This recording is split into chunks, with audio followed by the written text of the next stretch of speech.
different. And our citizens right now really need engaged, competent, and creative leadership to help guide us towards that new place. What are some of the issues that you think are facing Linwood right now? Well, obviously, everyone is concerned about public safety. We've had 4 or 5 park shootings just in the last few years. And as someone who's been on the parks board for quite some time, it's been a tragedy to kind of watch this unfold. Unfortunately, we've kind of set ourselves up to have an issue with public safety. Our police force is down 13 officers from where it should be, and that's a real issue we need to tackle. People are really feeling that. I would want to make sure that we are staffing our police force and our criminal justice system. In addition to that, people are really concerned about growth.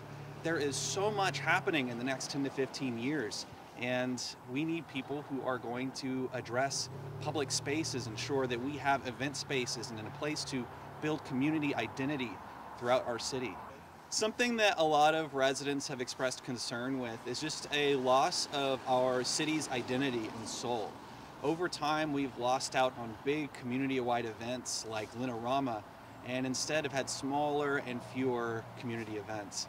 I do want to make sure that our city is prioritizing our social infrastructure, especially after the pandemic when so many people's connections were lost and severed throughout our neighborhoods. People need to know who they live near, and that ties right back into public safety. People need to know their neighbors, they need to know they feel safe, they need to know their community. That's something I really want to build on.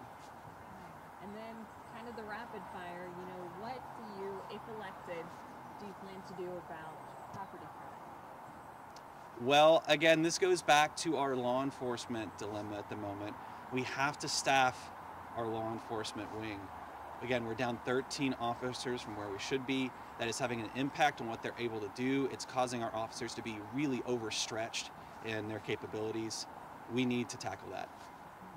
I'm guessing. So, in respect to drugs, and I think in respect to drugs, and oftentimes that's in reference to the homelessness crisis, we do need to work better with regional partners. That's one thing I'm excited to bring. I've been supported and endorsed by so many of our regional representatives throughout the county and the state.